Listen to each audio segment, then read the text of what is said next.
Hello. आप सभी ने ये तो जरूर सुना होगा, hard work page of, but does it really? क्या जो ज्यादा मेहनत करता है उसे ज्यादा मिलता है? अगर ऐसा होता तो कंस्ट्रक्शन साइट में काम करने वाला लेबर आज सबसे अमीर इंसान होता। लेकिन ऐसा नहीं है। हमारे आसपास बहुत से ऐसे लोग हैं जो हार्ड वर्क करते हैं। काम करने वाली मेड, घर बनाने वाला लेबर, ऑटो रिक्शा चलाने वाला। लेकिन ये सभी न तो बहुत अमीर होते हैं और न ही फाइनेंशियल फ्री होते हैं। लेकिन हार्ड वर्क के साथ स्मार्ट वर्क किया जाए तो बहुत ही कम टाइम में आप कंपाउंडिंग का यूज करके फाइनेंशियल फ्रीडम हासिल कर सकते हो।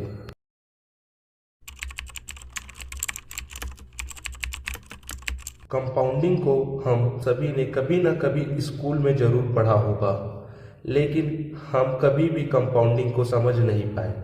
कंपाउंडिंग इतनी पावरफुल चीज है कि सर एल्बर्ट आइंस्टाइन ने इसे eighth wonder of the world कहा है।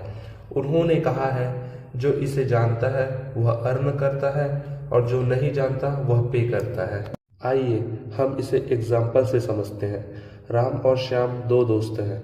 दोनों ने अपने 1 लाख रुपीज़ 10 ईयर के लिए 10% रेट ऑफ इंटरेस्ट में इन्वेस्ट करते हैं। बस फर्क इतना है कि राम को सिंपल इंटरेस्ट मिलता है और श्याम को compound interest. After 10 years Ram को 1 लाख रुपीज़ का इंटरेस्ट मिलता है, जिससे उसकी टोटल अमाउंट 2 लाख रुपीज़ हो जाती है। जबकि श्याम को 1,59,374 रुपीज़ का इंटरेस्ट मिलता है, जिससे उसकी टोटल अमाउंट 2,59,374 रुपीज़ हो जाती है। लेट सपोज दोनों ने 1 लाख की जगह 5 लाख रुपीज़ इन्वेस्ट किया, तो राम की मैच्योरिटी अमाउंट 10 लाख रुपीज़ होगी, जबकि श्याम की मैच्योरिटी अमाउंट 12,96,871 रुपीज़।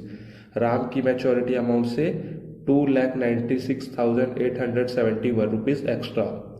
और अगर दोनों ने 10 लाख रुपीज़ इन्वेस्ट किए होते तो श्याम को राम की मैच्योरिटी अमाउंट से 5,93,742 रुपीज़ एक्स्ट्रा मिलता, just because of compound interest. तो देखा आपने कंपाउंड इंटरेस्ट और सिंपल इंटरेस्ट में कितना डिफरेंस है। 10 लाख की इन्वेस्टमेंट में 10 ईयर्स में ही श्याम ने approximately 6 lakh rupees extra earn कर लिए।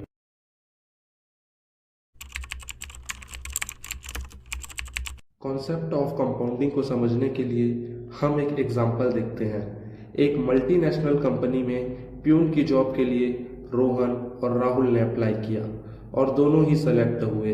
रोहन ने 30,000 पर मंथ की सैलरी की डिमांड की, वही राहुल ने सिर्फ 1 पैसे की डिमांड की। लेकिन राहुल ने कंडीशन रखी कि उसे हर मंथ डबल सैलरी चाहिए। फॉर एग्जाम्पल, फर्स्ट मंथ में 1 पैसे, तो सेकंड मंथ में 2 पैसे और थर्ड मंथ में 4 पैसे। इसी तरह कंपनी ने उसकी कंडीशन एक्सेप्ट कर ली। रोहन को 30,000 पर मंथ के हिसाब से 3 साल में 10,80,000 मिला, जबकि राहुल को 3 साल में 68,50,50,000 मिला। ये कैसे हुआ? 1 पैसे की सैलरी 68 करोड़ कैसे हुआ? क्योंकि राहुल कंपाउंडिंग की पावर को अच्छे से जानता था, जिसका यूज करके उसने कंपनी में 68 करोड़ की सैलरी ले ली।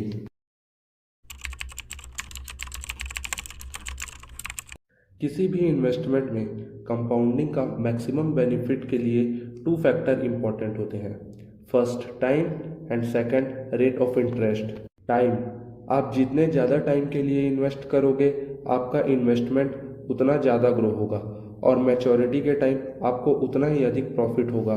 लास्ट एग्जांपल में भी हमने देखा कि राहुल को अपनी सैलरी का मैक्सिमम अमाउंट उसे लास्ट के 3 मंथ में ही मिला। लेट सपोज आपने अपने 10 लाख रुपीज़ स्टॉक मार्केट में इन्वेस्ट किया, आपको रेट ऑफ रिटर्न 20% मिलता है। स्टॉक मार्केट में लॉन्ग टर्म में 20% रेट ऑफ रिटर्न आसानी से मिल सकता है। यह इन्वेस्टमेंट आपने 10 ईयर के लिए करने की सोची थी, लेकिन आपने 7 ईयर में ही विड्रॉ कर लिया, मैच्योरिटी डेट से 3 साल पहले ही। तो आइए देखते हैं आपको मैच्योरिटी के टाइम कितना अमाउंट मिलेगा। 7 ईयर में आपको 25,83,000 का इंटरेस्ट मिलेगा, जिससे आपका टोटल बैलेंस 35,83,000 हो गया। अगर आपने पूरे 10 ईयर के लिए इन्वेस्ट किया होता तो आपको 51,91,000 का इंटरेस्ट मिलता और आपका टोटल बैलेंस 61,91,000 रुपीज हो जाता। अगर दोनों कंडीशन में इंटरेस्ट को कंपेयर करें तो 3 साल में ही आपको मोर देन 26 लाख का लॉस हुआ। 7 साल में आपको जितना इंटरेस्ट मिला उससे ज़्यादा इंटरेस्ट नेक्स्ट के 3 ईयर में मिला। इसीलिए कंपाउंडिंग को आप जितना टाइम दोगे वह उतना ही ज़्यादा ग्रो होगा और आपको ज़्यादा प्रॉफिट होगा। स्टार्टिंग में आपको ज़्यादा ग्रोथ नहीं दिखेगी, लेकिन टाइम के साथ आपको फिनोमिनल ग्रोथ दिखाई देगा। और सेकंड है रेट ऑफ इंटरेस्ट। राहुल वाले एग्जाम्पल में उसे 100% पर मंथ का इंटरेस्ट मिल रहा था, जो कि पॉसिबल नहीं है। लेकिन आप स्टॉक मार्केट से 18 to 20% रेट ऑफ रिटर्न की उम्मीद रख सकते हैं, जो कि एक अच्छा रेट ऑफ रिटर्न है। स्टॉक मार्केट में आपका रेट ऑफ रिटर्न आपके स्टॉक मार्केट के नॉलेज पर डिपेंड करता है। अगर आप इन्वेस्ट करने से पहले उस कंपनी का थोड़ा सा एनालिसिस कर ले तो एक अच्छा रेट ऑफ रिटर्न मिल सकता है। इसी तरह आप भी स्मार्ट वर्क और कंपाउंडिंग की पावर को अच्छे से यूज करके स्टॉक मार्केट में इन्वेस्ट करते हैं तो आप भी फाइनेंशियल फ्रीडम हासिल कर सकते हैं।